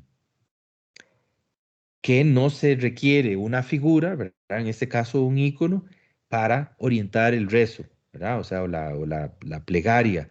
Entonces, recuerden, sí, ¿verdad? Que los cristianos de Oriente, o lo que llamaríamos hoy los ortodoxos, veneran, ¿verdad? Ellos dicen que respetan, pero que no adoran, pero que de alguna forma, bueno, es parecido al argumento que utilizan los católicos, ¿verdad? Que una imagen de una virgen o una imagen de un Cristo o de un santo, qué sé yo, no es que se adora la imagen, pero sí se le venera y se le guarda el respeto y de alguna forma, pues viene siendo como si fuera, obviamente estoy siendo demasiado simplista en el comentario, pero algo así como una antena, ¿verdad? O sea, como que sí logra, ¿verdad? Hacer una conexión con el más allá, pero no es el objeto en sí, ¿verdad? Aunque evidentemente se cuida, ¿verdad? Se protege y demás, porque es importante. Entonces, los íconos, ¿verdad? Bizantinos, o lo que sería igual, entonces, la pintura bizantina, se van a ver como las imágenes, ¿verdad? Esas dos imágenes que vemos a mano derecha. Y recuerden entonces también como detalle, porque lo conversamos durante el audiovisual de la semana anterior, los mosaicos como un detalle en el caso de la imagen de la izquierda, ¿verdad? Cada fragmento, que es una tesela, son piedras, ¿verdad? O pedazos de cerámica o vidrio de colores, ¿verdad? O tintados que se van colocando para dar, ¿verdad? De una manera tremendamente precisa para dar volumen a la forma. Obviamente hay que alejarse, ¿verdad? Lo suficiente para poder entonces apreciar cada uno de esos detalles. Por ejemplo, ¿verdad? Esto está construido que si nos acercamos, hoy creo que tiene sentido porque cuando pensamos en arte digital, recuerden que cuando una imagen no tiene mucha resolución o por el contrario nos acercamos, le hacemos mucho zoom, ¿verdad? Y nos adentramos y nos adentramos y nos adentramos hasta que se rompen unidades mínimas, ¿verdad? Que es lo que conocemos como píxeles, ¿verdad? Que son como pequeños puntos de color, que son cuadritos, ¿verdad? Prácticamente es esto, ¿verdad? La imagen de la izquierda es como un súper acercamiento, ¿verdad? A un mosaico y lo que vemos son esas unidades, ¿verdad? Son fragmentos de color, pero si nos alejamos lo suficiente, eso es lo que vemos. Esto está hecho de fragmentos también. Y vean que aquí las telas, ¿verdad? El personaje, los rostros, las caras, vemos un poco de volumen porque hay como interés, pero está hecho a partir de pedacitos. Ahora, este muy en particular tiene dorado, ¿verdad? Entonces son piezas también con lámina de oro, ¿verdad? O pedazos de vidrio, ¿verdad? Cerámicas vidriadas para que entonces incluso con una fuente de luz, que obviamente iba a ser un mechero, una lámpara o una candela o qué sé yo, iba a iluminar la escena, porque imagínense que eh, eh, técnicamente rebota la luz, ¿verdad? Entonces, o sea, es un trabajo bastante bueno. Bueno, em, no sé si hay aquí, sino para ver el otro temita que tenía para dispuesto. No sé si hay algún comentario o alguna pregunta.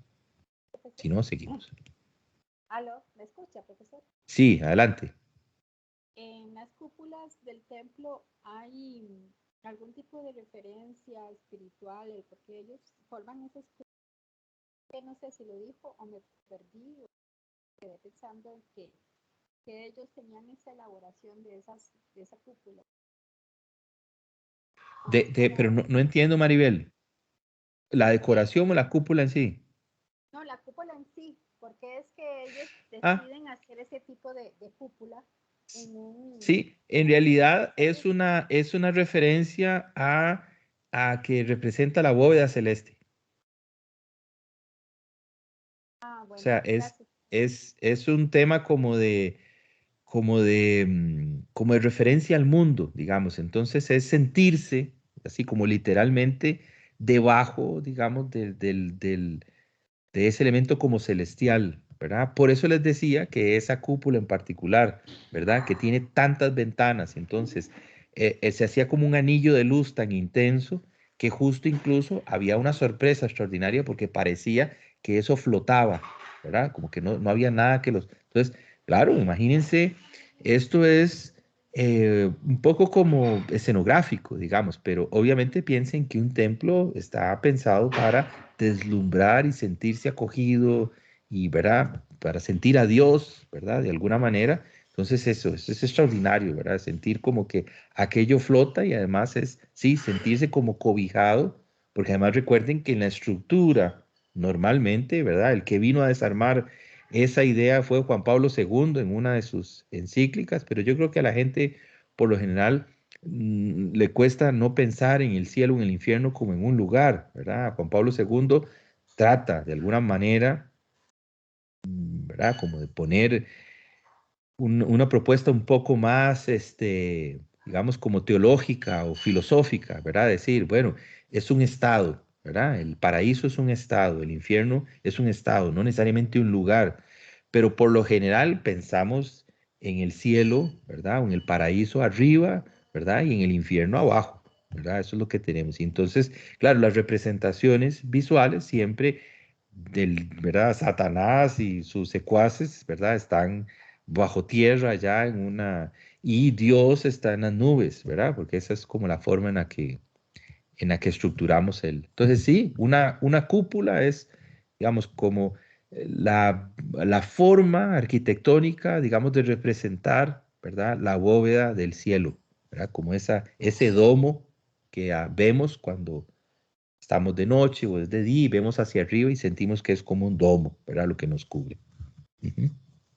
Sí, es como el efecto visual, porque si usted lo ve, Ajá, como y nos ponemos debajo de la cúpula, se ve como la forma circular, pero como con cierta profundidad, no tan plano. exacto, exacto. Sí, sí. No es pintado, sino que es cóncavo y nos da esa sensación de cobijo, incluso, ¿verdad? De que algo nos protege, nos está tapando, ¿verdad? Sí, o sea, es una estructura arquitectónica que da cobijo, evidentemente, pero también es simbólica por el tipo de cobijo que da, ¿verdad? Que da esa sensación como de bóveda celeste. Profe, Ajá, perdón. como envolvente. Envolvente, exactamente. Esto es una lámina como resumen de algo que ya había comentado, ¿verdad? Como introducción en la semana anterior, ¿verdad? Entonces, que hay que recordar que al menos cuando hablamos de arte medieval, ¿verdad? Y justo del que voy a referirme ahorita de inmediato, es arte cristiano, católico, digámoslo así, ¿verdad? Es un arte ligado a esa. Hay variables, porque muchos de ustedes escogieron temas, ¿verdad? Que están como fuera, ¿verdad? De lo propiamente, digamos, como formalmente, ¿verdad? Como que es el arte románico. Entonces, las obras de arte, ¿verdad? Hay que entender que surgen en un contexto que no las podemos interpretar a partir del concepto de belleza que podría tener un individuo, ¿verdad? Ni siquiera existe el concepto de artista, todavía no existe el concepto de bellas artes, no hay ese culto al genio que se va a desarrollar después. Después vamos a hablar de Miguel Ángel, de Donatello, ¿verdad? De Rafael, de Leonardo da Vinci. Aquí el arte es anónimo, ¿verdad? Esos figurones, esos egos, ¿verdad? Esos genios no existen, ¿verdad? Ni siquiera no existe la necesidad de hacer esa distinción. Entonces, esa obra de arte medieval realmente está bajo un sesgo básicamente funcional. Y lo habíamos mencionado la semana anterior, bastante ampliado. Entonces hoy nada más los menciono. Primero, es una ofrenda a Dios. Segundo, es una posibilidad de servir de intermediario entre el mundo sobrenatural y el humano, ¿verdad? Eso les decía, ¿verdad? De una forma muy chapucera, brusca y algo torpe, ¿verdad? Yo les decía, como una antena, ¿verdad? Porque de alguna manera el arte, entonces, de este momento funciona como una conexión con el más allá. Y lo otro, que recuerden que tenía una doble acepción, es afirmar un poder, ¿verdad? Y decíamos, ¿qué poder? Bueno, poder religioso, ¿verdad? Poder institucional y poder institucional me refiero, ¿verdad? De la iglesia, dentro de la comunidad de personas, dentro de la comunidad de seres humanos. Y lo otro, asociarlo, ¿verdad? Entonces con la, em, digamos, con el poder político. Ujú. Entonces, aquí digamos, un pequeño, ahora sí es introducción a un tema nuevo, ¿verdad? Que sería el arte románico. Recuerden que muchos de ustedes van a trabajar con lo que en un gran bloque grande denominábamos como prerrománico, ¿verdad? Era un momento en donde tenemos artes de cada uno de estos reinados que están surgiendo de manera absolutamente genuina, ¿verdad? Pero cuando hablamos de arte románico es cuando tenemos ahora sí como una especie como de estándar, ¿verdad? Y entonces vamos a decir, ahora se manifiesta de manera clara algo que va a diferenciar al arte cristiano, ¿verdad? De todo aquello que se había utilizado, ¿verdad? Entonces, como en el primer bloque. ¿Cómo qué? ¿Verdad? Lo que era arte cristiano con mucha referencia romana, ¿verdad? Arte cristiano con mucha referencia de los grupos bárbaros. Arte cristiano, ¿verdad? Con una herencia claramente bizantina, germánica, ¿verdad? Incluso con mezcla con árabe, ¿verdad? Porque es también esa referencia entonces a la época, ¿verdad? Donde los musulmanes, que lo vamos a ver en una próxima clase posiblemente, toman ahora sí, ¿verdad? Como preponderancia. Pero entonces, ese arte, ahora sí identificado como propiamente, es el primer estilo cristiano, ¿verdad? Y que además tiene proporciones, ¿verdad? O abarca el resto de la mayoría, digamos, del continente, ¿verdad? O Europa continental, es el románico. Genera un lenguaje específico, es coherente, ¿verdad? Busca aplicarse a una buena cantidad, digamos, de manifestaciones. No surge en un solo lugar, ¿verdad? Como después vamos a ver, digamos, por ejemplo, que el gótico, que es digamos, el que se genera, el que se gesta, digamos, hacia el final de esta época, sí surge en Francia y después de ahí se empieza a proliferar, ¿verdad? Sino que prácticamente se da de manera simultánea, tanto en España como en Francia, en Italia, Alemania y en algunas otras, ¿verdad? Zonas entonces de Europa continental, ¿verdad? De la parte como más central. Y es un estilo, ¿verdad? Evidentemente europeo, aunque, ¿verdad? Vamos a decir que es internacional, ¿verdad? Es como general.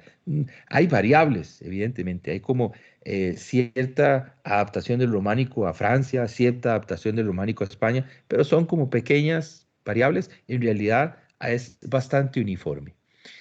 Surge entonces, ¿verdad? Como un momento donde ya ahora sí hay prosperidad material, ¿verdad? Hay una un deseo, ahora sí, como por exportar y construir iglesias, porque principalmente al final de eso va, ¿verdad? Son edificios religiosos en el resto, digamos, de Europa y surge, ¿verdad? Como un deseo, así, de empezar a instaurar entonces una, una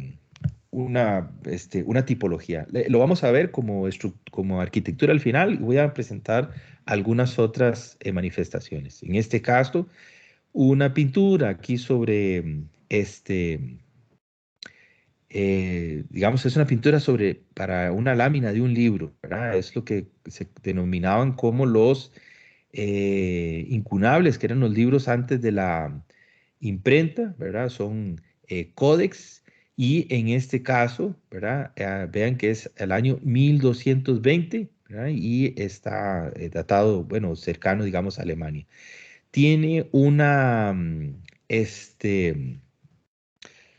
forma almendrada al centro, ¿verdad? Que es lo que se conoce como una mandorla, ¿verdad? Tenemos un Cristo en trono, ¿verdad? Que es ya ahora sí lo que vamos a empezar a denominar como Pantocrátor, ¿verdad? Es un Cristo todopoderoso, ¿verdad? Esa es la idea, eso es, digamos, como la forma en la que vamos a hacer esa traducción, ¿verdad? Es Dios Padre omnipotente, ¿verdad? O incluso en algunas ocasiones aparece Cristo también, ¿verdad? Como en esa posición sedente, que vamos a decir que está en trono, sentado, ¿verdad? Tiene las escrituras en la mano, tiene un halo, ¿verdad? Que le hace recordar como su divinidad y en una posición además como fuerte, ¿verdad? Aquí está como Cristo, ven qué interesante, para más o menos ir haciendo esa conexión, ya no es pescador de hombres, ¿verdad? Ya no es el buen pastor, aquí es un rey, ¿verdad? Es un rey que domina el mundo, ¿verdad? En algunas ocasiones aparece con el globo terráqueo así en la mano, ¿verdad? O con, qué sé yo, ¿verdad? Como con esta idea de que está a sus anchas y tiene mayoritariamente, digamos, aparece con el ceño fruncido, ¿verdad? No es esa imagen de un padre o un, ¿qué podríamos decir? Como un padre amoroso, ¿verdad? O alguien con cariño. No, no, es un señor autoritario, duro, ¿verdad? Es un momento en el que, bueno, se sintió la necesidad de plantear, digamos, de esa forma. Eh, es el sustentador del mundo, ¿verdad? La forma en la que se cita en los textos, soberano de todo, ¿verdad? Es Cristo en majestad, ¿verdad? Como se cita en la mayoría de estos documentos, y, ¿verdad? Como una figura fuerte, ¿verdad? Eso es lo que podríamos denominar.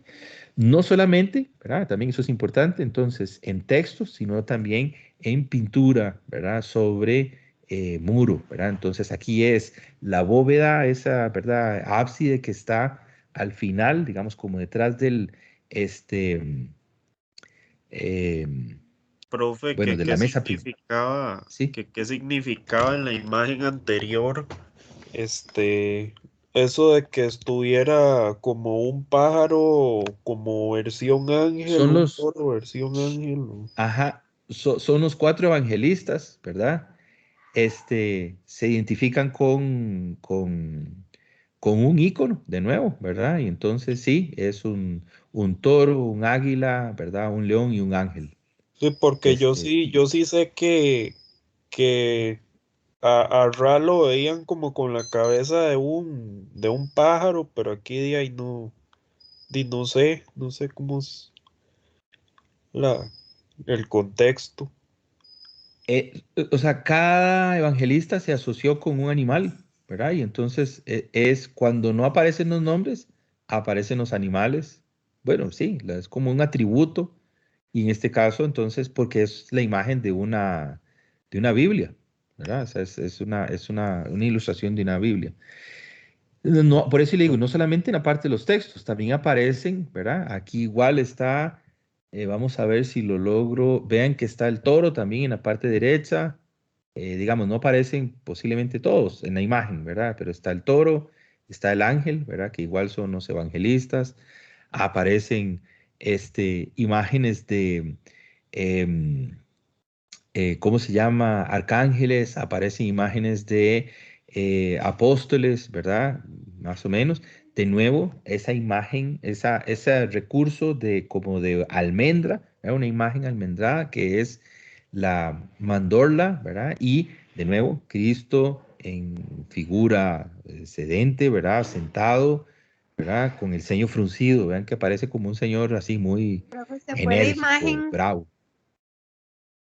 ¿No están viendo la imagen? Yo Yo, sí lo veo. yo sí Sí, la sí veo. la veo. Sí, Ve como más bravillo. Ahí está. Yo sí sí, ok, ok.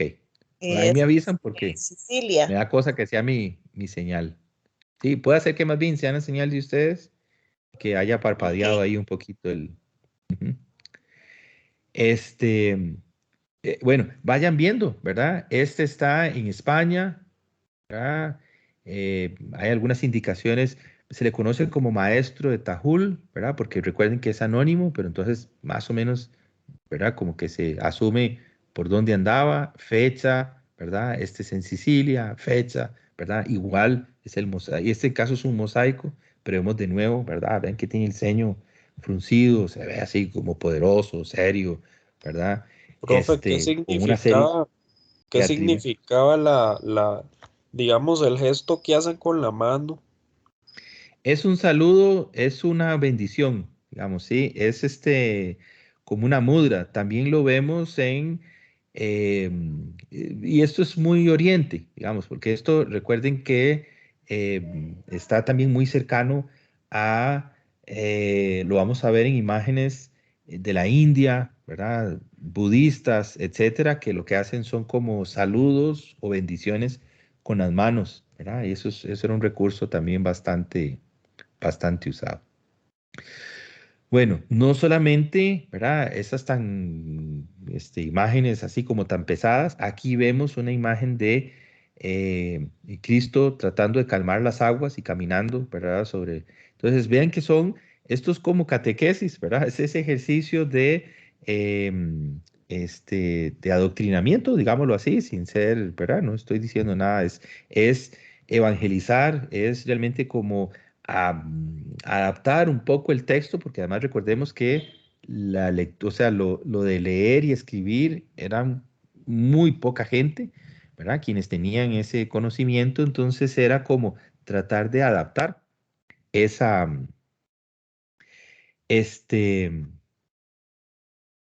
¿cómo se llama? Adaptar esa, mm, ese texto, digamos, ese conocimiento a una imagen, porque al final se iba a considerar que iba a ser bastante más sencillo poderlo llevar o conversarlo con el grueso, digamos, de la población. Eh, Características, o sea, posibles razones por las cuales se termina difundiendo por la mayoría de Europa. Entonces, lo vemos después también, ¿verdad? Incluso ahorita les hago un breve anuncio para la próxima semana, pero tenemos la instauración, solidez y expansión de las órdenes religiosas, principalmente la orden de Cluny y la orden de Cister. Estamos hablando de monasterios, ¿verdad? De estas órdenes religiosas, principalmente de varones. Después, más adelante, ¿verdad? Vamos a tener la aparición de también monjas de claustro, ¿verdad? O de encierro, bueno, monjas, sí, ¿verdad? En monasterios.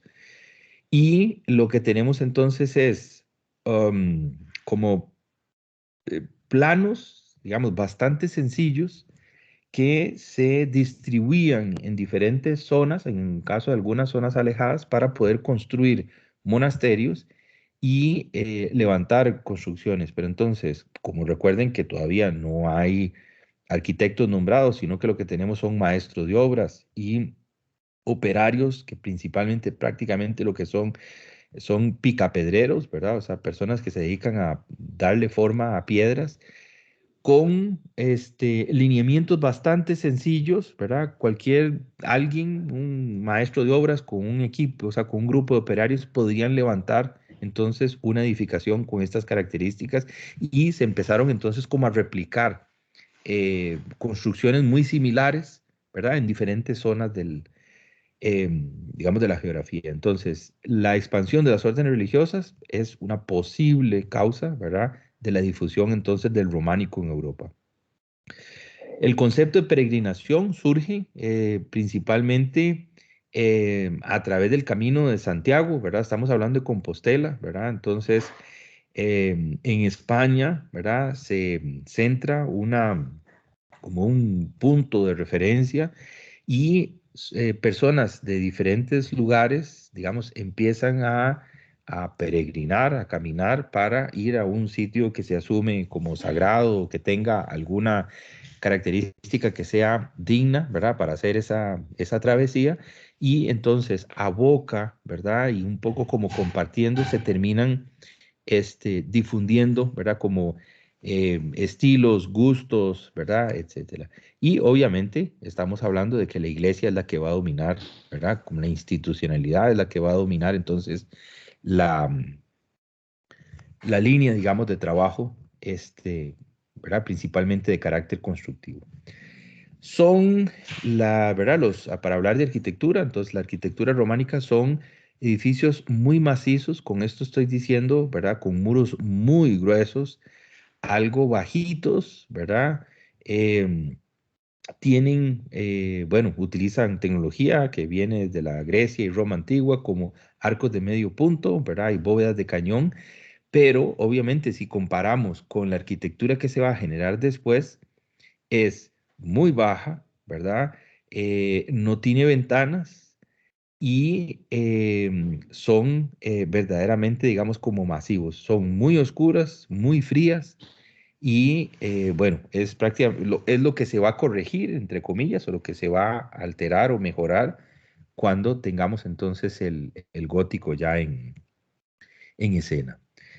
Em, Tiene decoración, digamos, principalmente asociado a escultura, ¿verdad? Vamos a ver muchos capiteles, tímpanos, que son las partes como encima de los pórticos de entrada. Hay pinturas en los ábsides, en las paredes, ¿verdad? Como vimos ahora, ¿verdad? Estas imágenes de Cristo Pantocrátor. Em, Colores muy planos, ¿verdad? Figuras muy geometrizantes, hieráticas. Hieráticas, recuerden que son como figuras muy tiesitas, ¿verdad? Como planas, geometrizantes, porque vean que la anatomía no es del todo, digamos, como correcta. Sin embargo, vemos proporciones, ¿verdad? Pero son, ¿verdad? Como muy tiesillos, ¿verdad? No tienen volumen.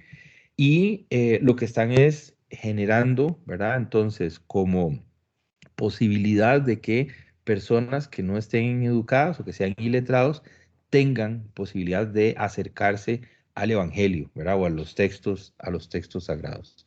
Entonces aquí un ejemplo, digamos, como clásico, ¿verdad? Vean que son ventanas verdaderamente chiquititas, muy, muy chiquititas.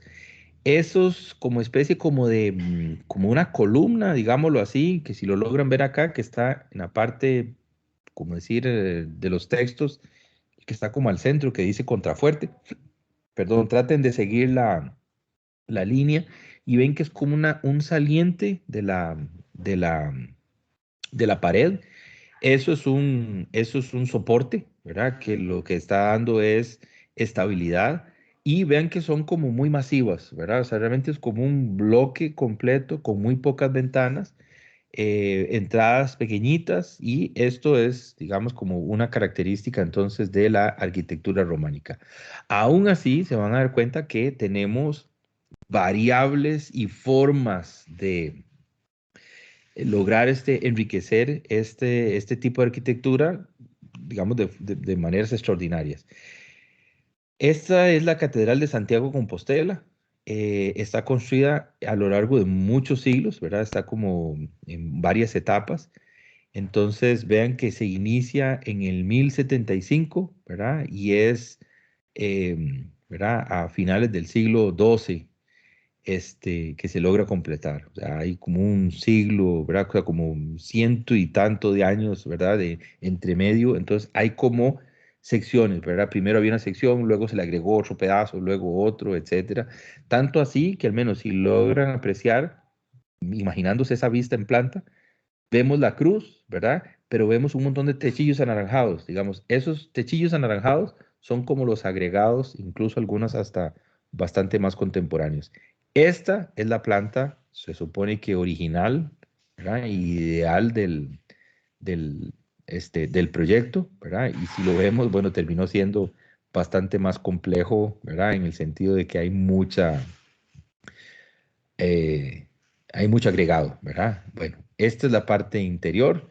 Como pueden ver, se siente fría, ¿verdad? Algo oscura. Esa es una característica, ¿verdad? De una construcción románica. Y como les decía, la profusión de detalle de decoración, principalmente escultura, adosado completamente al muro, ¿verdad? O sea, no es escultura de bulto que esté separado, sino que está pegada, ¿verdad? Y en la parte esta de acá, ¿verdad? Que vemos detalles entonces sobre los pórticos. Igual son escenas bíblicas, entonces aquí se cuentan, este, digamos, momentos de la vida de Cristo, ¿verdad? Algunos momentos importantes de los textos sagrados, y algo que va a empezar a suceder, todavía no, pero que vamos a empezar a notar principalmente en los trabajos del gótico, que es más adelante, que surge el culto mariano, ¿verdad? Entonces aparece por primera vez, ¿verdad? La referencia a María, ¿verdad? Como una figura importante, ¿verdad? Y no solamente todo centrado en los apóstoles, ¿verdad? En figuras del Antiguo Testamento o de Cristo, sino que aparece María, ¿verdad? Y lo que ya conocemos, ¿verdad? Como en el gótico, que la mayoría de los templos están dedicados a alguna advocación mariana, ¿verdad? Nuestra Señora ¿verdad? Que es como normalmente todas son, ¿verdad? Al menos ahí en Francia, todas son Notre Dame de algo, ¿verdad? Nuestra Señora es culto mariano, ¿verdad? Principalmente. Incluso en una, en una variable, ¿verdad? Tenemos en un románico italiano, ¿verdad? La Catedral de Pisa. Obviamente, vean que lo que tenemos es ventanas pequeñitas, aunque seguidas, pero son ventanas muy chiquitas, en varios niveles, con una construcción un tanto, digamos, diferente a la que acabamos de ver, un poco más como palaciega, más digamos, que se nota como con más, ¿cómo decir? Materiales un poco más suntuosos y demás, y obviamente que lo que tenemos es la torre esta inclinada, que es lo que termina llevándose el show, ¿verdad? En este lugar. Pero es románico, ¿verdad? Justo parece precisamente como una construcción renacentista, pero la cantidad, digamos, las pocas ventanas y cuando ya estamos en el interior y vemos las características nos damos cuenta de que no tiene, evidentemente, los sistemas constructivos posteriores, ¿verdad? Y además la fecha, obviamente, que es lo que termina de darnos digamos, la fortaleza ¿verdad? O el aplomo para decir que sí, evidentemente es entonces una arquitectura medieval. Bueno, justo es lo que tenía preparado para hoy. Creo que me apuré más de la cuenta, por lo que estoy viendo. Solamente voy a hacer un pequeño anuncio y vamos a ver si lo logro por aquí, nada más para que lo tengan a bien. Esta es no sé si lo logran ver, que se me desconfiguraron los audífonos y no sé Sí, si el me... nombre de la rosa. Ajá, ok, ahí es. Vean, de hoy en 8 tengo que calificar a un estudiante para que nada más es como anuncio general, pero los estudiantes del académico en tercer año tienen que desarrollar un proyecto, ¿verdad? Y yo soy el profesor del curso de proyectos. Entonces, tengo un estudiante que lo que está es dando clases, digamos, ese es su proyecto de graduación. Elaboró un curso de fotografía básica y fotografía avanzada y tengo que supervisarle una clase, ¿verdad? Tengo que calificarlo, cómo está dando, bueno, cómo se comporta como profesor, digámoslo así. Entonces, resulta que el curso lo está dando los martes en la tarde, en la noche. Y bueno, quedamos en el acuerdo de que de hoy en 8 yo voy a calificarlo. Entonces, nosotros no vamos a tener la sesión, ¿verdad? No puedo acompañarlos, pero les voy a compartir a través del Classroom este enlace, que es una película que además está desarrollada, no tengo, y eso se me olvidó otra vez buscarlo cerca. Ah, no lo voy a encontrar así rápido, perdón, pero bueno, después, para la próxima se los busco. Resulta que Humberto Eco, que lo conocemos como ¿verdad? El autor de la novela El nombre de la rosa, ¿verdad? Que es el que da soporte para la adaptación a guión y la puesta en escena de esta bellísima película. Bueno, Humberto Eco en realidad es un medievalista, es un especialista en Edad Media. Entonces, hay una serie de documentos que vamos a analizar después y yo les voy a presentar algunos textos porque tiene un texto extraordinario sobre teoría del arte medieval, ¿verdad? Es una recopilación extraordinaria. Y bueno, de verdad, él es un especialista en Edad Media, se le conoce así, es un medievalista. Entonces, él escribe una novela que es la que da sustento para el guión para esta película, y con lo cual es ficción, porque prácticamente casi que lo que está sucediendo en escena es como una, es una novela policíaca, ¿verdad? O sea, es como lo que hay es un crimen y ahí están tratando como de determinar qué es lo que pasa, pero incluso em, el- el- la línea entre medio tiene que ver con una un tema que vamos a desarrollar después, ¿verdad? Que tiene que ver con la transmisión del conocimiento y cómo se crean los libros y cuál es el valor incluso posteriormente de la imprenta de Gutenberg. Hay un libro que se sabe o se conoce que es de Aristóteles, que está perdido. Bueno, podríamos decir posiblemente desaparecido, pero que está perdido. Y en la película se hace referencia al libro, ¿verdad? A ese libro. De cómo presuntamente pudo, ¿verdad? Y que perfectamente es factible de cómo pudo perderse. Entonces, lo que quisiera es, como para que no sientan que no les voy a dar la clase, que utilicen el tiempo de hoy en 8, por si no ven que no lo pueden hacer en otro momento, para que puedan ver cada quien, eso sí, ¿verdad? En su tiempo o sea, con su propio internet, que puedan ver la película, ¿verdad? Entonces, esta, por suerte, la logré localizar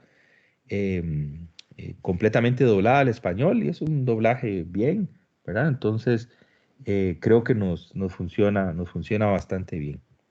Entonces, ese sería, como decir, el anuncio para la próxima clase. Lo que implica que entonces nos estaríamos viendo, ¿verdad? Como es habitual, ¿verdad? A través de esta videoconferencia, no de hoy en 8, sino de hoy en 15. Ok, Bueno, profe. no sé si tienen alguna Profe, pregunta, Esteban, algún comentario. profe Esteban. Dígame. Profe, Eh, bueno, la pregunta mía era a ver si entendí, digamos, sería ver la película El nombre de la rosa. Sí. ¿Eso sale en Classroom o hay que buscarlo uno en YouTube o algo así? No, yo se los voy a pasar para que tengan la certeza de que está. Yo se los voy a pasar en el Classroom. Y entonces quiere decir que esta va a ser la clase como para el martes que viene, que no hay, Exactamente. no, ya, ok, esa era la pregunta. Sí, sí, sí. Y nos vemos de hoy en 15. Ok, gracias, profe. ¿Sí? ¿Quién más preguntó ahí? Voy a dejar de grabar. yo, Ajá.